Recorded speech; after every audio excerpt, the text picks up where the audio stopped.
Ever wondered if time travel is real? Well, these real-life time travel stories will convince you in no time. From historic cars appearing out of nowhere, to whole planes traveling to the future, and a man from another dimension appearing at the airport, these stories are just wild. Today, I have not one, but 9 such strange time-slipping incidents to share with you. So join me on this journey through the strange and creepy tales of people blitzing through space and time. Let's dive in. Imagine traveling back in time just to get a computer and some family memorabilia. Well, John Titor is a mad lad who did just that. The tale of John Titor, the time traveler from 2036, is one of the most famous and iconic legends in the history of time traveling. If you haven't heard of him, you're probably living under a rock and need to relocate ASAP. John, the world-saving hero from 2036, had traveled back to pick up an IBM 5100 from another era. Here is how it all started. On the 2nd of November 2000, a man named John Titor posted a message on an online discussion forum, specifically the Time Travel Institute forum. Messaging from the username time_traveler_0, John narrated his story. He explained that he is a time traveler from the year 2036, and he had been dispatched on a mission to obtain an IMB 5100 computer system from 1975. He was just making a side trip to the year 2000 because he wanted to visit some relatives in Rochester and Tampa and gather some family memorabilia to take back to his timeline.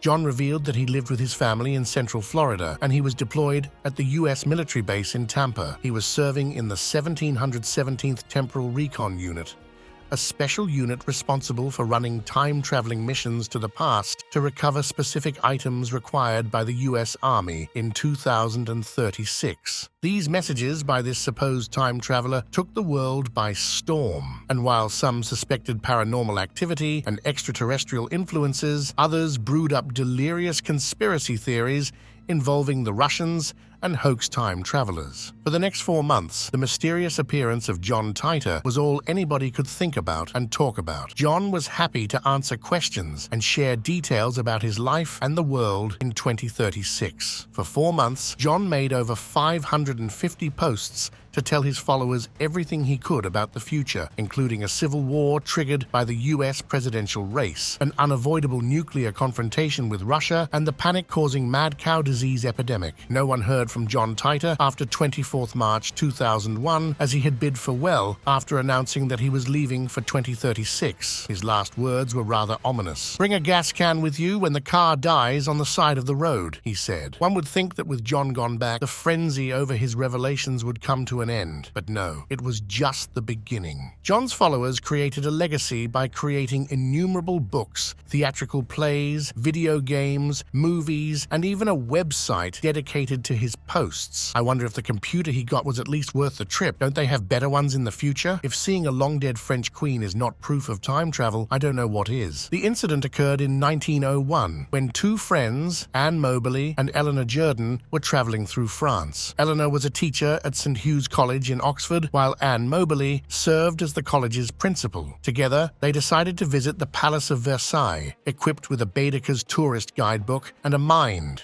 filled with fascination about this breathtaking architectural wonder. The palace was everything they'd hoped to witness, and then some more. After exploring the interiors and the grounds, Anne and Eleanor headed toward the Petit Trianon. Petit Trianon was a charming little retreat reserved for Marie Antoinette's personal use till her death. But that is when something right out of a horror movie happened. While searching for the chateau, Anne and Eleanor lost their way and began wandering in what seemed like a totally different era. Recalling the incident, they described meeting many people who were dressed in elaborate attire from the 18th century. They described several architectural structures that were removed from the palace grounds and explained how the people were carrying out activities that were typical of the period. The most wondrous part of this story is their encounter with Marie Antoinette herself. That's right, Anne and Eleanor came into contact with the famed French monarch who was sketching in her notepad while enjoying the sun on the chateau grounds. Now that is an experience to remember. Either this was a time travel incident or a proof of ghosts being real. Either way,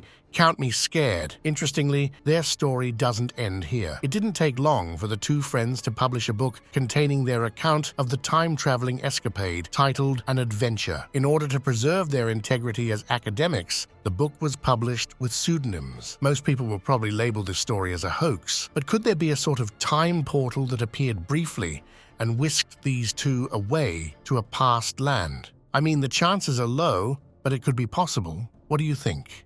Can you imagine being transported back into the past while driving on the highway? A man named only as LC had to endure this ordeal. The story takes us to the 20th of October 1969, when LC and his business associate leave the town of Abbeville, located in southwest Louisiana. They were headed to the oil center in Lafayette on Highway 167. It was a crisp afternoon with a clear blue sky and a gentle, cool breeze. The perfect weather for a nice, long drive. Suddenly, LC and his buddies saw a battered and dusty turtle back auto trailing slowly behind them. They were really intrigued by this rather rare model, something they hadn't spotted on the roads before. It seemed like a prized antique, lovingly restored and painstakingly maintained in top condition. After slowing down to examine the vehicle's beautiful, antiquated details, they overtook it and resumed their journey. They noticed the unusually large and vibrant orange number plate of the car, bearing the year 1940. This was rather unusual because such antique cars weren't considered fit for driving on the highway. Here comes the weirdest, most bizarre part of the story. The driver of this antique car was a beautiful young woman wearing a vintage dress with a fur coat and an elaborate hat. A small child was seated in the passenger seat, wearing a cap and a thick woolen coat. LC slowed down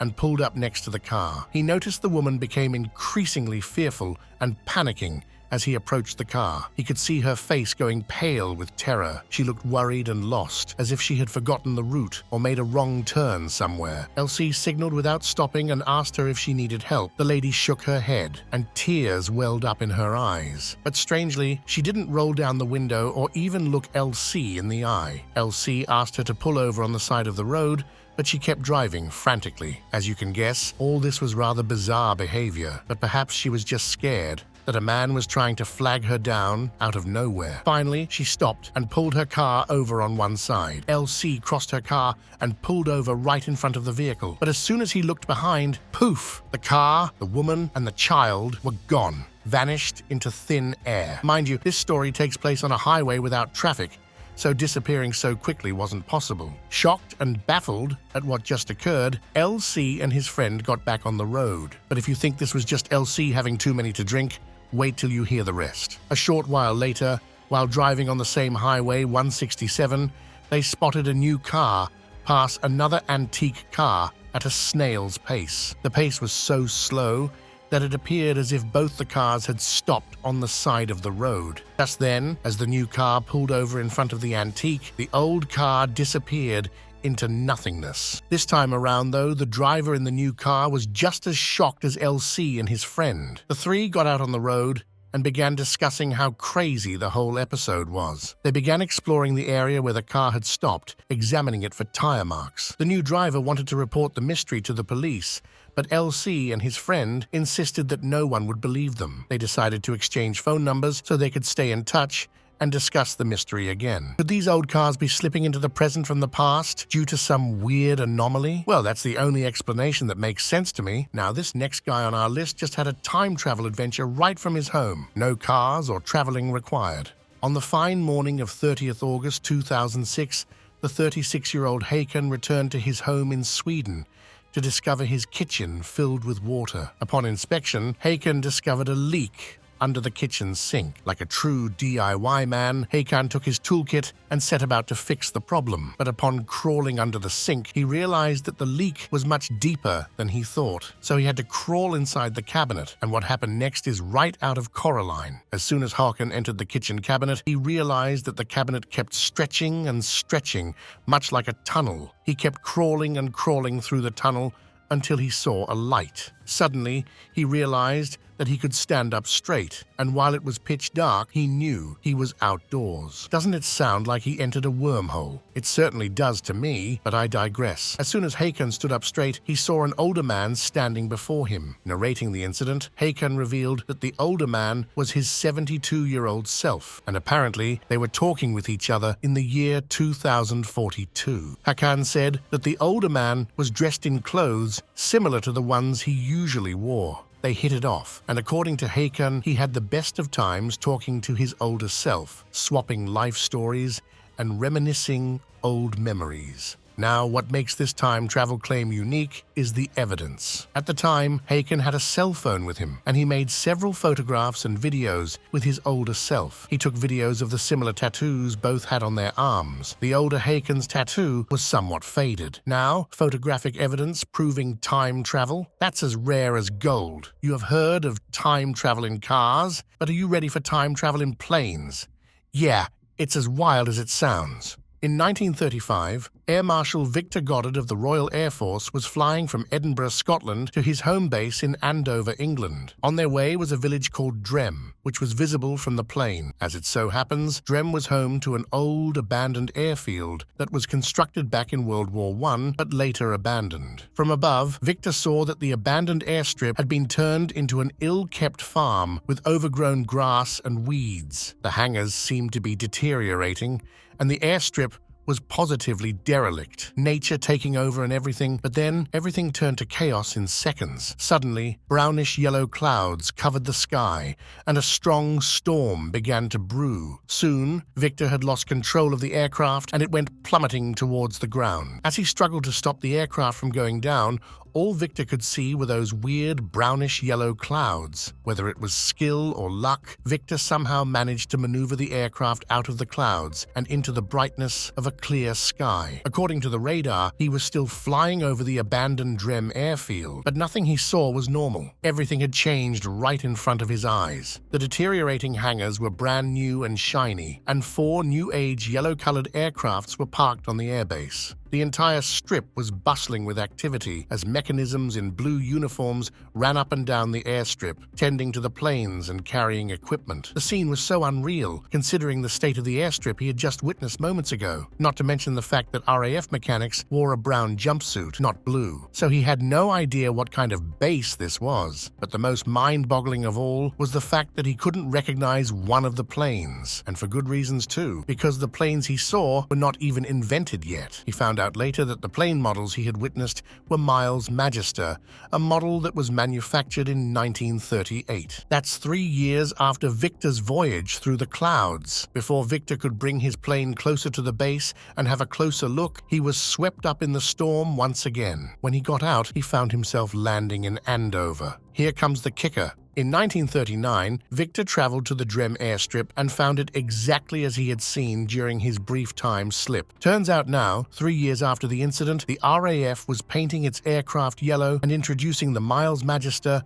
alongside blue uniforms for its mechanics. How could Victor have known all this and seen all this 3 years before it happened? Time travel, that's how? This entry tops my list of the wildest time travel stories ever because it includes both time travel and the Vatican. Father Pellegrino Ernetti, a priest serving in the Vatican, claimed to have invented the Chronovisor. What's that, you ask? Well, just a device that lets you witness events that occurred in the past. With this device, Father Pellegrino could sift through time and see historical events occurring, much like a television. Even though a church father inventing something like this sounds cool as heck, historians have not been able to prove the existence of such a machine. The only evidence there is to corroborate its existence is a book published by a Vatican priest named Father Francois Brune in 2002. According to Father Brune, Father Pellegrino Ernetti was a highly accomplished Benedictine monk, an exorcist, and a gifted scientist who constructed the Chronovisor, a one-of-its-kind time machine. Father Ernetti shared his escapades with Father Brune during the early 1960s when he decided the discoveries of the Chronovisor should no longer be kept hidden. Ernetti revealed that 12 scientists had helped him with the invention, including the notorious Nazi scientist Wernher von Braun. The Chronovisor was created with metals, cathode rays, and antennae to create a model that could receive light signals and sounds across all wavelengths. This device allowed scientists to witness and document historical events, including Marcus Tullius Cicero's iconic address to the Roman Senate in 63 BC and the crucifixion of Jesus Christ. The Chronovisor, according to Brune,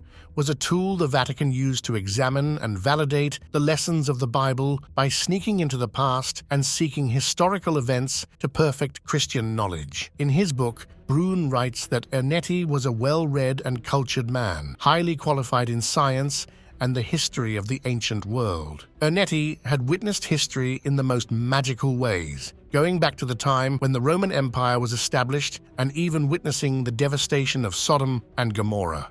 Now, those are some claims anyone would have a hard time believing. Despite sharing vividly descriptive accounts of all the historical events he had witnessed, Father Ernetti refused to give up the location of the Chronovisor until he died in 1994. Until his death, Ernetti maintained that the Vatican had hidden the machine to prevent it from falling into the hands of evildoers. Just before his death, he wrote a letter telling the world that Pope Pius XII had forbidden all monks from revealing any details about the Chronovisor because the machine was extremely perilous and threatens to restrain the freedom of man. So what do you guys think? Is it about time someone checked those Vatican vaults? This next story just shows time travel is not just fun, but also very profitable. On 28 January 2003, the police arrested a man named Andrew Carlson for committing fraud while trading on Wall Street. It turns out that he had turned $800 to $350 million in a short period of just 2 weeks. Sounds unreal, doesn't it? Well, it kind of is. Every stock Andrew picked instantly turned into gold. He had the Midas touch, and the bigwigs on Wall Street simply couldn't accept the fact that Andrew could multiply his money so quickly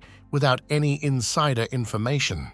As his profits began to pile up, suspicions peaked, and Andrew was arrested by the police for having illegal information that led to his good fortune. After being arrested, the cops questioned Andrew and were bewildered by his rather unusual response. Andrew revealed that he was a time traveler from the year 2256, and he had traveled back to the past after learning about the performance of each stock. The police refused to believe these claims and thought he was talking crazy. But Andrew had a great deal of revelations to make that would astonish the world. From the exact day of the US invasion of Iraq to the location of Osama bin Laden and even the cure of HIV/AIDS, he revealed information he had no business knowing. Andrew's claims were not taken seriously, and he was repeatedly badgered into giving up his sources for the trades. The FBI was hell-bent on proving him wrong, but despite their efforts, they found no record of an Andrew Carlson before the year 2002. Weirder still, on the 3rd of April, an unknown sponsor posted Andrew's bail, a whopping $1 million. Just before his court bail hearing, Andrew Carlson disappeared, never to be seen again. While Andrew Carlson made money from his time travel trip, these two guys got nothing more than trauma. The story takes place in 1932, when journalist J. Bernard Hutton and photographer Joachim Brandt were working on a feature story on a shipyard in Hamburg, Germany. It didn't take the two long to complete their assignment after interviewing the shipyard executives and personnel. But just as they were about to leave, they heard the dizzying sounds of aircraft engines. As if in an instant, the sky was filled with warplanes, and bombs started exploding everywhere. It was pure chaos. It didn't take long for the shipyard to be destroyed. As the bombs hit the fuel tanks, the warehouse began to collapse, and the dock cranes were demolished. Just as Hutton and Brandt raced to their car, they saw the anti-aircraft gunners targeting the bomber formation. The pair were suddenly inside a war zone. They made a run for it, and when they reached the gate, the security guard told them to evacuate the area immediately. The two newsmen made their way to Hamburg, and by then, as fast as the planes had appeared, they were gone. The sky had turned clear and crisp, as if no bombing had occurred. To their surprise, the streets of Hamburg were filled with people going about their business. There were no signs of devastation. Even the photos they took of the incident showed absolutely nothing. Everything was back to normal, and there was absolutely no evidence of the bombings they had witnessed. Years later, in 1943, Bernard Hutton saw a newspaper story depicting pictures of a successful air raid conducted by a squadron of the Royal Air Force on a shipyard in Hamburg. To his surprise, the pictures depicted the scene he himself witnessed during the Strange Times slip. Now, that's one of the worst ways to time travel That's for sure. Unfortunately, though, there is not much evidence to support this story. So, who knows if it is real or just fiction? Now, this has to be the creepiest and the scariest entry on our list. This time, travel incident is chilling to hear about because of how impossible it is to pass it off as a hoax. It all took place in 1954 when a man was having trouble clearing customs at the Haneda Airport, Tokyo, Japan. The customs agents refused to clear this man because he claimed to be traveling from his native country named Taured. I'm no history buff, but I can tell you that it is not a country I have ever heard of. Don't take my word for it. Check your map or even your history books. There is and never was a country with the name Tord. The mysterious man was adamant that Tord is the country he was from. He even had a passport authorized by the country of Tord, a place that, mind you, did not exist. The passport was fully stamped, further validating the fact that it was an actual functional passport. The man kept insisting that his country existed, and he explained that it is located between France and Spain. The customs agents were so perplexed that they took out a map and asked him to pinpoint the location. The location he identified was Andorra. When the agents pointed out its actual name, the man got extremely angry, thinking they were making a joke of it. He maintained that the country of Taured had a history of over 1,000 years, admonishing them for not knowing enough about European history. The airport staff, refusing to let the man clear customs, decided to put him in a hotel room until they could figure out the truth. Armed guards were positioned outside the room to keep an eye on his movements. Escape was not possible, but in typical time travel fashion, the dude seemingly vanished into thin air the next morning. That's not all. Even his passport, kept securely in the customs security office at the airport, had also vanished. While the time traveler is gone, the mystery he left behind remains, making it one of the most mysterious time travel incidents ever recorded in real life. That's it for today's video. Don't forget to share your thoughts and time travel stories with me in the comments down below. I would love to hear your thoughts. Be sure to like and subscribe for more future content like this. Until next time.